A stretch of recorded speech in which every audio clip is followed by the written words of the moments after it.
आज बात करते हैं हम लोग अनएम्प्लॉयमेंट के बारे में। आज बात करते हैं बेरोजगारी के बारे में कि आखिर वो कौन से ऐसे कारण हैं जिस वजह से हमारे देश में बेरोजगारी जो है वो एक महामारी बन के रह गई है। हम बात करेंगे मोदी जी के उन 3 पॉलिसीज़ के बारे में। पहला स्किल इंडिया, दूसरा जो है मेक इन इंडिया और तीसरा जो है इंडिया को डिजिटल बनाना।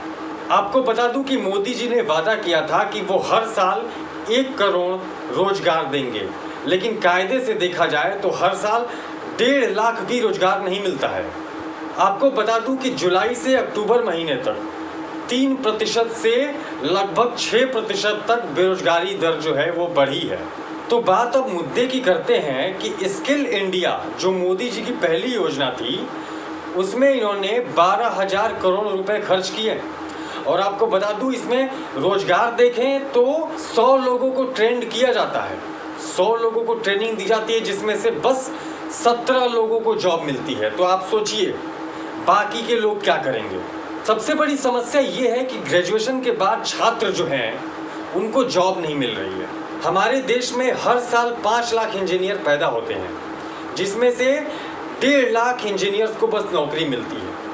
इन्फोसिस, महिंद्रा जैसी कंपनियां जो हैं धीरे धीरे छटनी कर रही हैं। आप खुद सोच के देखिए कि जब इंजीनियर्स को जॉब नहीं मिल रही है तो जो नॉन स्किल्ड वर्कर्स हैं उनको जॉब कहाँ से मिलेगी। जब हमारे देश का पढ़ा लिखा एक युवा, ग्रेजुएट युवा को नौकरी नहीं मिल रही है तो वो लोग क्या करेंगे जिन्होंने पढ़ाई लिखाई नहीं किया, उनको रोजगार कहाँ से मिलेगा। जो नॉन स्किल्ड वर्कर्स हैं उनको रोजगार कहाँ से मिलेगा। बात करते हैं हम लोग मेक इन इंडिया की। मोदी जी की ये दूसरी पॉलिसी है।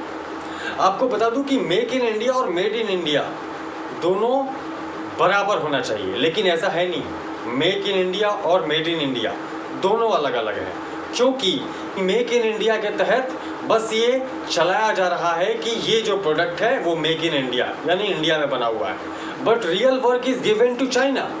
अहम जानकारी आपको बता दूं कि मोदी जी के कार्यकाल में बहुत बड़ी मूर्ति बनाई जा रही है सरदार पटेल की, जिसका नाम है द स्टैचू ऑफ यूनिटी। अच्छी बात है, सरदार पटेल की जो है मूर्ति बन रही है, सबसे बड़ी प्रतिमा बन रही है, लेकिन इसका भी जो कॉन्ट्रैक्ट है वो चाइना को दिया गया है भाई साहब। अब बात करते हैं हम लोग मोदी जी के तीसरी पॉलिसी की, डिजिटल इंडिया।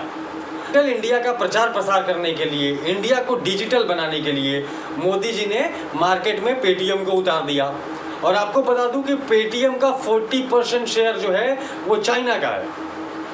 अगर ऐसा ही चलता रहा तो मोदी जी आपसे मेरा सवाल है, देश के इन करोड़ों युवाओं का सवाल है, जब इंडिया की कंपनीज को कॉन्ट्रैक्ट नहीं दिया जाएगा, जब हम लोगों को काम नहीं दिया जाएगा तो बाहर से लोग आएंगे, यहाँ पे अपनी कंपनी खोलेंगे, अपना मुनाफा करेंगे और निकल जाएंगे।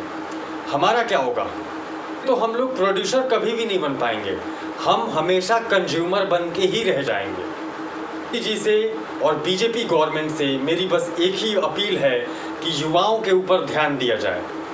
हमारे देश का युवा जब सफल नहीं होगा, उसको काम नहीं मिलेगा तो वो भूखे मरेगा, उसके परिवार वाले भूखे मरेंगे, पूरा देश भूखा मरेगा, देश में गरीबी बढ़ेगी, अनएम्प्लॉयमेंट बढ़ेगा और जिस देश में जो है महामारी के समान हो जाता है तो वो देश कभी तरक्की नहीं करता है। तो आइए आप लोग मेरे साथ और एक साथ मिलकर के हम आवाज़ उठाते हैं बेरोजगारी के खिलाफ।